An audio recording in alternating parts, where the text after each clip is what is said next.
Hi everyone! Thank you for coming to my YouTube channel. I think this is my 10th video and we have special guests. My beloved husband, Sam. Welcome! Thank you. Thank you very much. And so we had a really nice first anniversary day. That's what you say. He cooked really nice steak dinner, very fancy. And dessert, peach cobbler, that was really nice. I wanted to eat more, but because it was late at night, so I saved today. And he gave me 2 different cards, very funny one and serious one, and it was really romantic. And he watched my YouTube video. He said he wanted to share his perspective, so I'm really happy to listen to his perspective. So I'm gonna give the mic to Sam. Welcome, Sam. Hello everyone. I'm Sam, the chef, the husband, the beloved, and all that good stuff. I want to say, first of all, thank you to my wife for a great first anniversary. It was really nice and really special, and I love you. I also wanted to tell her how proud I am of her. She's the YouTube channel thing is something that Tyler always wanted to do, but she kind of took it on, and now she's making it a reality, not only for herself but for Tyler and his memory. And so I am truly proud of everything that you're doing, all the videos that you are sharing with everyone. And I just wanted to give my response, kind of give a response to the video that she posted yesterday. I just wanted to first off let her know, as well as you guys, Ken and Ty up in heaven, it is really easy to love and care for them because they love and care for me just the same. So Tomomi mentioned how I am always, how I treat the kids, Tyler and Ken, just like they're my own. She does the same with my son. But it's easy for me to do that because I just think of how I would want someone to treat my son if it was in that same situation. So I was married for 17 years, got divorced, and I think about if my son was young or that age, how would I want that person that came into his life through his mom, how I would want him to treat my son. And so that's how I treat Tyler and Ken. And that's why I can treat them just like they're my kids. So that part is easy. Loving them and caring for them is a very easy thing. On the other hand, marriage is difficult. I've learned a lot of things in this first year and over the years that we've been together. One of the big things is differences. There's lots of differences. I mean, she's Japanese, I'm American. We have 2 totally different cultures. She likes to share or do things together, and Americans are more individualistic. And it's kind of like that. So that's one of the things that that I've had to learn being with Tomomi and being married to her, is the differences. So when we go out to restaurants, like I said, she wants to share the meal versus getting her own meal and I get my own meal, and we eat 2 separate meals. And so that's something that I'm learning, and I appreciate everything that she's taught me over the last 5 years that we've been together, and really especially over the last year that we've been married and living in one house, because of course prior to that we were living in separate locations.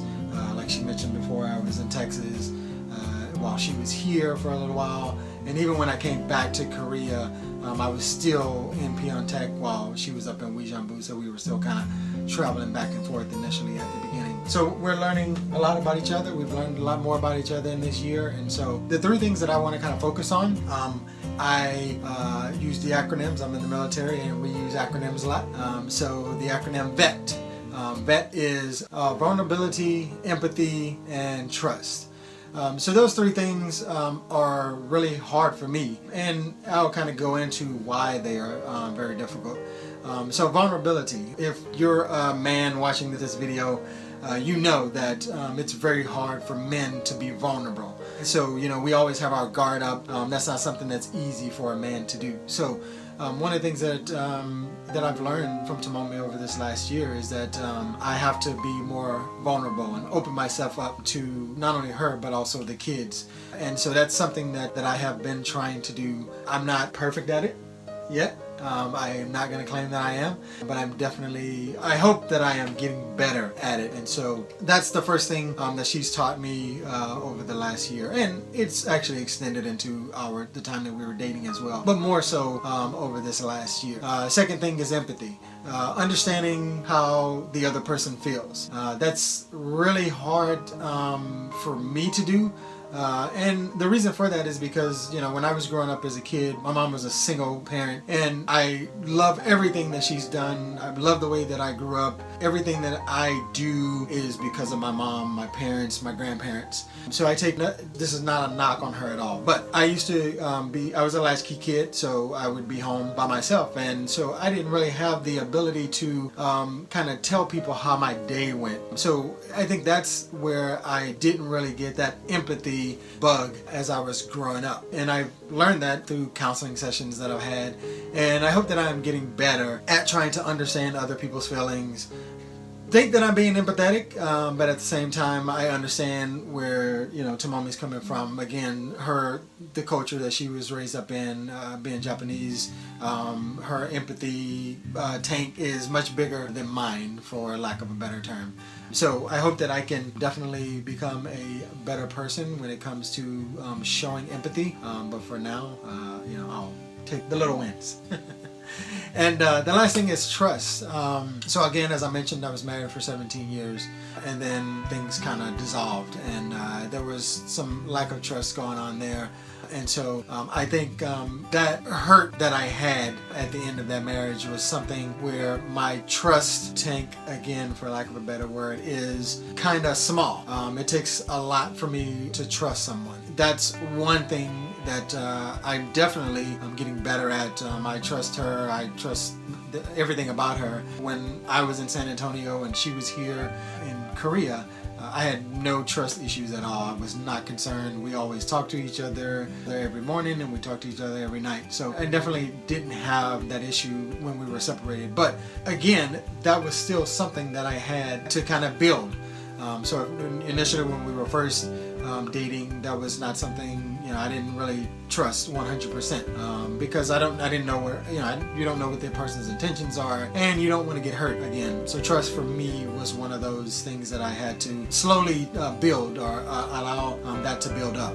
And so those three things together, again, I use the acronym VET: vulnerability, empathy, and trust, are the three things that I've learned from my wife over this last year. I always tell her that she's making me a better person, better man, better father, better brother for everyone in my family, to include our immediate family. I look forward to another second year of learning and unlearning, learning good things and unlearning bad habits. And so I just want to again thank you for allowing me to come and speak on your platform, and happy anniversary. Oh, happy anniversary. Oh, thank you so much. You're welcome. It touched me so much. I'm really happy because I know the three things he mentioned: vulnerability, empathy, and trust. I really can see that he's really working hard, and this coming to this video itself, showing himself, authentic self, he shared a lot. He usually doesn't do that, unless he becomes really close to you. So this is really public on YouTube, and he's doing that. So I'm really thankful. Wow, this is really powerful, and thank you so much for everyone to listening to our story. So my question today for you is, with who do you or did you or have you shared your vulnerable story? Like it can be significant other or anybody, but have you told that person what you thought, or have you heard from that person what he or she is thinking about the relationship? So I hope you have a chance to have a conversation, and I hope you enjoyed our video. Okay, see you next time.